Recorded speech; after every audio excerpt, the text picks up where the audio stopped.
actually found not in things, but in people, in relationships. And that's why last week we said that your true happiness is connected to the relationships that you have around you. First, starting with your relationship with God. Then secondly, your relationship with yourself. And then thirdly, a relationship with others. And others here starts with those closest to you. Those are your loved ones, your spouse, your children, and then going out to your family, to your friends, to your colleagues, to the other significant people you know in your life. And we say that if you want to truly experience happiness, make sure that you are living at peace with God. Make sure that you have made peace with yourself, and make sure that if there is anything that is working to remove peace between you and the people around you, you will never enjoy true happiness until you settle that. And if you want the full message, you can check on my YouTube channel, Paul Atino Mayo on YouTube, and I uploaded it, and you can just go back and get the foundation of that. So today I want us to move to the second sermon on this series, and that is the T part of the step, and that is target and not fate. What is the point of being happy? My main message here is that happiness is not something that just happens. Happiness is not something that just falls from the sky, but it's a goal. It's a target. It's something that we need to work, towards too. And as we step out, walking into that, looking for that target of happiness, also remember that enjoy the process. Don't wait until you get the target. But as you walk towards the target, make sure that you're also enjoying the process. So that is my main message in the sermon today. So if you forget everything, or if you have to log out because of something else, remember that happiness, joy, contentment, delight, the joy of the Lord is not something that happens by chance. It's not by fate. It is a goal. It's a target that we need to make a deliberate decision to walk towards. And as we walk towards that, remember that enjoy the walking, enjoy the process. Look at the scenery around the road. Enjoy, the moment. And even when you reach there, or even if you don't reach there, just know that you have been in that process of happiness and joy and contentment. I was reading one article written by one psychologist from the US. And because when I prepare for my sermons, I don't just read the Bible. I like reading a lot around the subject. So I read about the experts, about it. So I have a sermon about farming, about the sower. I will watch some couple of documentaries about farming. I'll look at what people are talking about farming. And this time that I'm doing a sermon on happiness, I'll be reading some articles by psychologists about happiness. And something caught my eye. Someone was describing this theory called the reward devaluation theory, RDT. And this was published in a very well-known journal. So it's not just wishful thinking or street research. And this is something real, And this guy was saying, this professor was saying that there are some people who typically refuse to let themselves be happy. And it's a disease. It's a condition. And he gave some reasons, and they did actually a research. They interviewed, I'm just looking for the number here. It was 278 people, and they followed them up, and they found these findings. Some people refuse to be happy because they fear happiness. When a moment of happiness comes, immediately fear comes. What if this will not last? What if this will lead into into something bad? What if this is not real? It is fake. They have been praying to meet, somebody good, somebody who catches their hearts, or someone who steals their hearts. And when they meet this person, they start thinking, what if this is a trap? What if this will not last? So the fear for happiness has robbed so many people in the world today from being happy. Another reason they found people refuse to be happy is that people who have this attitude, I don't deserve to be happy. I don't deserve it. So they just say, no, maybe other people, even when good things happen to them and the people are celebrating them, they have this condensing attitude. No, I don't deserve it. I don't see any reason. Some people tell, even this is your birthday, even when you've got a new job, they don't even want to tell that they have got a new job. They don't even want to share any good things that are happening around them. Why? I don't deserve it, something like that. And then another reason that they found out that people deny themselves happiness is superstition. There are people who live with this superstition that don't be too happy. If you are too happy, something bad will happen. And in the new age, for those of us who if you have, you have some knowledge about new age, they have this thing about balance of states. They say that the world, you must find a balance of happiness and sadness. You must find a balance of poverty and wealth. You must find a balance of pain and joy if you have to live a good life. So they always have this superstition that you can't have a state of happiness, you can't have a state of joy, you can't have a state of contentment. So when you see something good happening to you, you must start preparing yourself for something bad.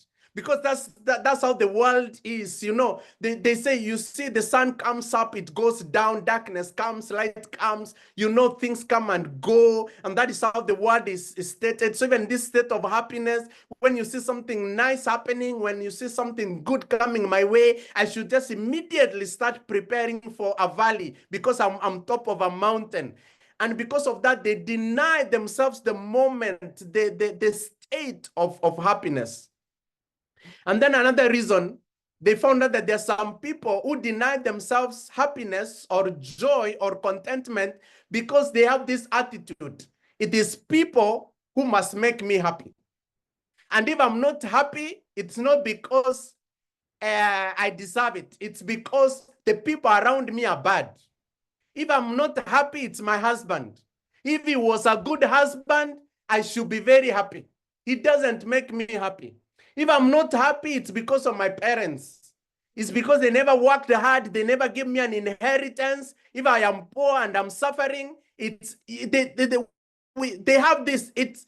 I am in the state where I am because of somebody else. They will always blame somebody else. I am not happy because of the president. I'm not happy because of the state of economy. I'm not happy because of the people around me. And they live the whole of their lives blaming, carrying people, being bitter. They are denying themselves joy and happiness because they have this wrong thinking that it is the responsibility of other people to make you happy. And lastly, some people deny or refuse to be happy because they think that life is a fate. They have this philosophy, what happens, happens. So I will not look for joy. I will not look for happiness. If God wanted me to be happy, I will be happy. If God never wanted me to be happy, even if I chase this happiness, it will never come. So whatever comes, I will just take it. And then they deny themselves the opportunity to experience God. What is my point? In the book of Job, chapter 14, verse 1, for those who are writing, Job chapter 14, verse 1, the Bible says that this life is short. and it is full of problems. That is the reality. Sometimes we feel that we are stuck in life. Sometimes we feel we are stuck in jobs. Sometimes you feel that you're stuck in a season of your life. Maybe you're stuck in your marriage. Maybe you feel you have outgrown your marriage, but you have no way out. And sometimes you feel that you're stuck with children around you, and you are just unhappy. But the book of Job reminds us that problems and being stuck in issues that we are not happy with is part of life. And as we are going to see into detail what the Bible says, so we need to think beyond that, not just to resign and say, I am stuck into the situation I am, and there's nothing I can do about it. And maybe some of us, and I said I will say this point, boldly. We feel stuck because we approach life like a project. When we started something, you started like a project. You have a prospect. And those things have not turned out the way you intended. And what happens now? You feel frustrated. You feel sad. You started these relationships as a project, as a prospect. You had expectations. They have not turned out. You came to this country as a project. There is expectations you had. You went into this job. You went into this building project. You went, into this group. You moved into this neighborhood, as a project, as a prospect. But now you are in a place where things are not turning out the way you intended. And you are in a place of frustration and sadness. Job 14:1 reminds us that this life is short and it's full of those frustrations and sadness. Knowing that there are things that lead to lack of happiness and that there is something that you can do about it is actually one big step into allowing you as yourself to be happy and to experience some level of happiness. In Ecclesiastes chapter 5, verse 19, the Bible says, moreover, when God gives someone wealth and possessions and the ability to enjoy them, to accept their lot and to be happy in their toil, this is the gift of God. I want you to mark that verse. Ecclesiastes chapter 5, verse 19. Look at this. God gives you wealth and possessions. Wealth in terms of money, in terms of things, wealth in terms of friends and networks, wealth in terms of everything that God has given you. But he says here, and the ability to enjoy them. Because you can have all those things, but you can lack the ability to enjoy them. And then the wise man adds something, and he says, and accept their lot and be happy in their toil. This is a gift of God. This is a big verse. I can't do justice to it. I would like you to go and read it and think about it. Why? Because the ability to enjoy the season that you are in, the ability to enjoy the people around you, the ability to enjoy your job and your state in life today, the ability to accept that some things were projects, some people, you got them into your life as a project, they have not turned up as you wanted. You just need to accept that this is who they are, this is what it is, and accept that, make peace with that, and be happy in their toil. Toil is a word that is used not in a positive way, but something that you use energy to. Because there are things in life that whether we like it or not, we will have to use energy to contain them. There are some relationships and responsibilities There are some wealth and possessions that God has given us. There are positions that God has given us that we will toil to maintain them. We will use energy to continue having them. But the Bible is reminding us that even as we use energy, how can we still be happy? Because most of the time we associate happiness is when we are relaxed, when we are not using any energy. But it says that ability to be happy, to be content, to be delightful, even in the toil, even in the problems, even in the stuck, even in the unmet expectations, is a gift from God. And that is my prayer for you, that you will get this gift from God. So what am I saying? Happiness is a target. It's a state. It's not a means of survival. You don't go survive from Monday to Friday because you're waiting for the, Friday, the happy Friday when you will go and release yourself and have happiness. That is not God's and the biblical approach to happiness. Happiness is a state of being, a state of contentment from Monday to Tuesday to Friday to Saturday to Sunday. Happiness is life. It's a lifestyle. It's not a moment. In Swahili, in Kenya, they call it sherehe. Happiness is not a moment of sherehe, a moment of partying. But it should be a lifestyle. It should be something that you walk along with. It should be, something that is part of your life as you wake up in the morning, as you go through your toil, as you accept, as you enjoy your wealth and the possessions. And as I said in the beginning, the process should be happy as much as the end. So it's not just a means. Because there's some people say, I am amassing wealth, I am pushing myself to go through this, and when I retire or when I achieve this, then I will sit down and be happy. You remember that fool in the parable of Jesus, that full rich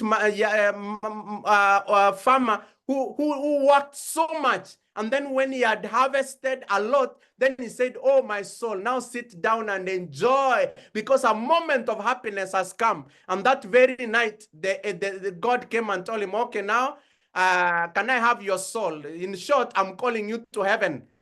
And the guy never came to enjoy his toil. If you don't enjoy your children now, when will you enjoy them? Are you working so hard? So when you get old, then you will say, bring me grandchildren so that I can have enjoy. If you don't enjoy your job, are you waiting to retire? Then you will sit down to enjoy. What if you never get to retire? What if you retire with sickness? And then you have not that opportunity to enjoy. There are people that God has given you. Some of us here are newly married.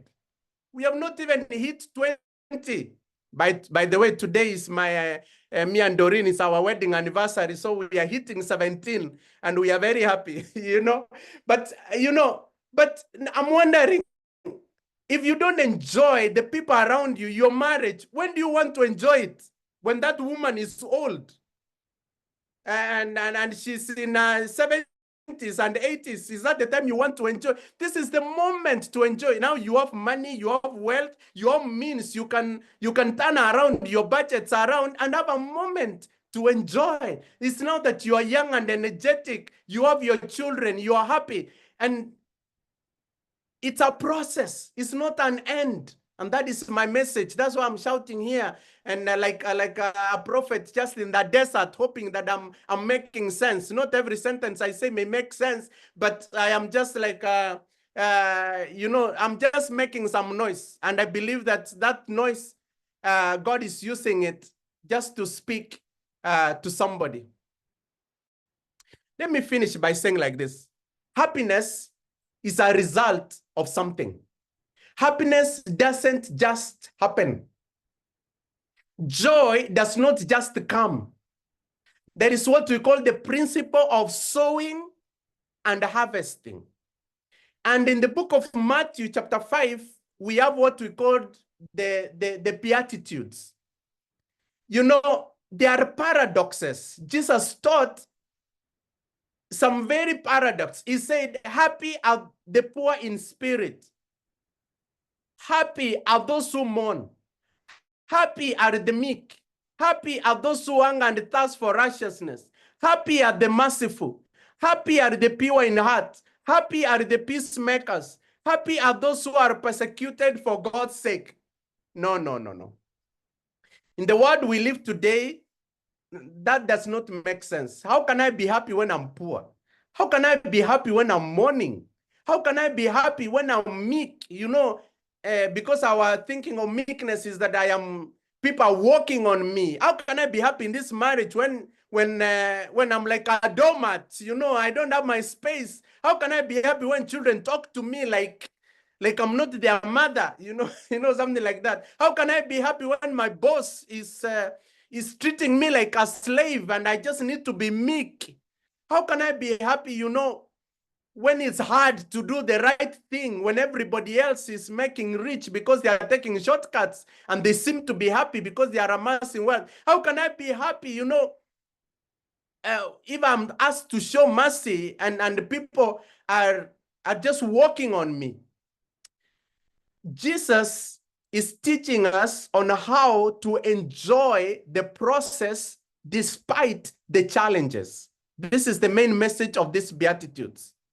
He's giving us a paradox and we need to think deeper. He's saying, for example, happy are the poor in spirit. What is he saying? If you want to be happy, you need to learn to rule over material things. Poor in spirit,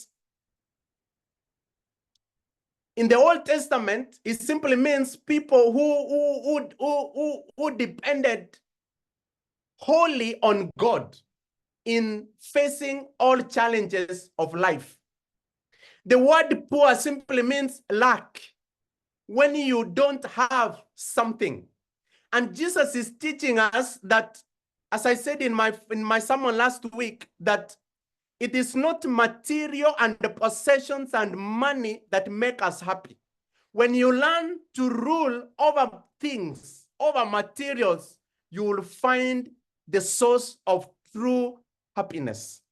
When you accept to be poor, when you accept to lack, when you accept to ask for help from God, when you accept to depend on people, to depend on God to face the challenges that you're facing now, when you accept that I'm not good enough to handle this situation that I am facing, the people around me, and I need help, I need to go to God, that is where you start finding true happiness. You rule over your abilities, your potentials, your material things around you.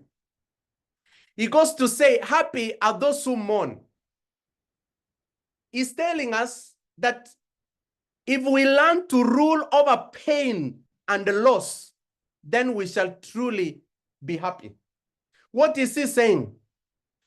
If you want to be happy, Jesus is not saying, don't cry, don't complain, don't be sad, don't just pretend and have a fake smile. No, no, no, no, no. Jesus is saying, mourn. Because crying and mourning and complaining, you know, actually we have even a book in the Bible called, or complaining, the book of Lamentations. Lamentations means just simply means complaining as you cry. You know, he says cry, mourn, complain, accept loss. Don't hide or run away from bad things that are happening around you. It's a strength to mourn. It's a strength to face head on things that are not working in your relationship, in your job, in your career, in your family, in your finances. Jesus is trying to tell us, if you want to be happy, go through the stages of mourning until you come to the end. And when you come to the end, he says, blessed are those who mourn, for they shall be comforted. Because comfort means happiness. It means solace. You know, those who do therapy, they tell us that we have stages of mourning. When something bad happens, when you meet unexpected, result, you start by denial. that turns into anger. You start into bargaining. You go into depression. And finally, if you successfully go through that circle, you come to a place we call acceptance. Those are the stages of mourning: denial, anger, bargaining, depression, and acceptance. This is what Jesus is saying. He's just saying, mourn. If you're not happy, talk about it. It's not bad to complain, and we should give people space to complain. If they are not happy in a relationship, allow them. Instead of running away or hiding in something else or trying to put a face your problems, mourn over them. Tell them, this is not what I bought. This is not what I expected. This is not what I bought. This is not what I signed for. Talk, go through denial, go through anger, go through bargaining, go through depression. But at the end, also accept. As I said last week, God give me, the serenity to accept what I cannot change, and give me the courage to change what it can be changed. By the end, you'll be comforted. It's a loss, and there is nothing which can be reversed. Sometimes some of the things we have gone through, we can't reverse them. Let the wounds heal. Some things work for our own good. Just mourn them. But at the same time, try to see the good out of it. Jesus says another way of being happy is being meek. He's simply saying, rule over self-centeredness. There are some of us who deny ourselves happiness because we are self-centered. You want people to make you happy. Things have to run around you for you to be happy. And if not, you are not happy. Let me tell you, being meek is not about a character flaw or being a doormat. No. But it's the opposite of being arrogant and defying, especially defying God and defying other people. Meek people have an accurate estimation of themselves within context of how God has created them, and not all about them everywhere and every time. People become more happy when they let other people go first, when they seek the happiness of other people, when they accept their part in society, in family. That's what we call meekness. When you accept who you are, estimate, don't overthink about who you are. Don't make yourself more important than you are. Be meek. Sometimes joy and happiness, because some people are not happy because you think people are overlooking you. Sometimes some of us have problems with our bosses, not because the bosses are bad, but because we have this ego, this expectation of how we should be treated. Some of us are unhappy in our relationship because we have this, this queen or king mentality in our head on how we should be treated. And because people are not reaching and touching and massaging that ego, you are saying you are unhappy. God is saying, no. Happy are the meek. They shall inherit. They shall possess, the whole earth. Why? Just accept. Rule over your self-centeredness. He says, happy are those who hunger and thirst for righteousness. Here is giving us a hint. Rule over your hands. Clean hands are always happy. Rule over the appetites of wickedness that want you to do things that are not right. I can give you a quick illustration. Here in Oslo, we have public buses and trains and trams, but you need to buy a card before you go in. Nobody will, there's no conductor who sells tickets for you. But once in a while, there are people who control. People go around and they say, can I see your ticket? Can I see your ticket? My friend, if you go inside and you have not bought your ticket, you will not have peace because you're always looking. At every stage when the train is stopping, you look like it's the control people coming. You don't even enjoy, the ride. Why? Because, you are doing what is not right. You are always afraid of the control. You will not enjoy. And there are some of us, if you don't have clean hands, if you are involved in corruption, if you are involved in wrong things, if you are stealing, if you are hiding things, you will not have joy. You will not have happiness. Why? Because you're not hungering and thirsting for the right thing.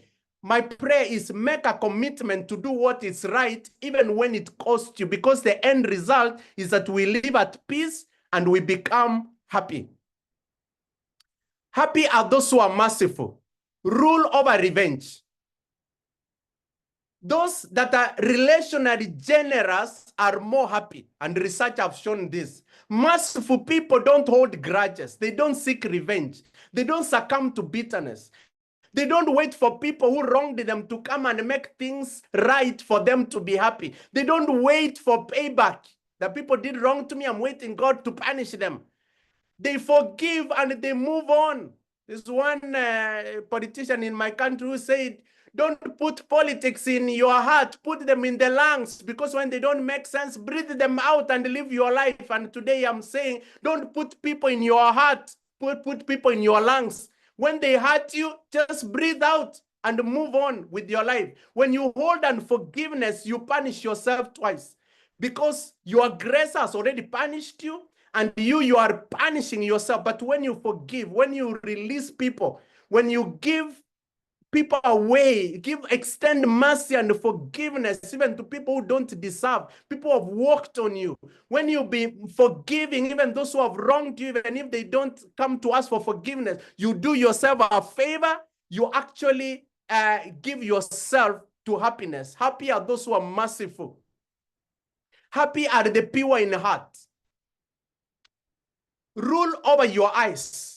Do you know that we see with our hearts, not our eyes? Our eyes are only permitted to see what our hearts see. Things and people appear the way we see them from our hearts. If your heart towards somebody is bad, it actually determines how you see them. And the opposite is true. That's why people say love is blind. Even if you have eyes, you cannot see when there is love. Why? Because it's the heart that sees. A love that, a heart that is full of love will not even see sin, will not even see weaknesses. The pure in heart simply means they will see God.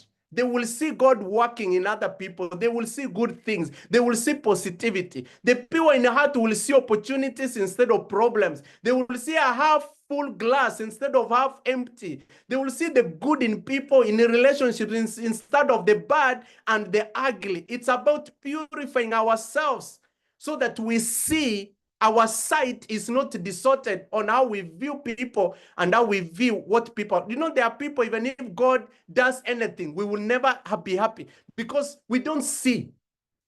May God purify our eyes so that we can see the right way. Happy are the peacemakers, as I come to an end. It's a characteristic of God's people who seek peace and pursue it. There is no peace for troublemakers. But when we seek peace, we also benefit from it. The book of Proverbs 15:1 says, a gentle answer turns away anger. When someone has wronged you, don't go to a corner waiting for them to apologize. And you think you're punishing them by your silence. And say, I'll keep quiet in this house until people realize that I also exist. But you realize that actually you're punishing that person, you're punishing yourself, you're even punishing the cat in the house. Just put your ego down.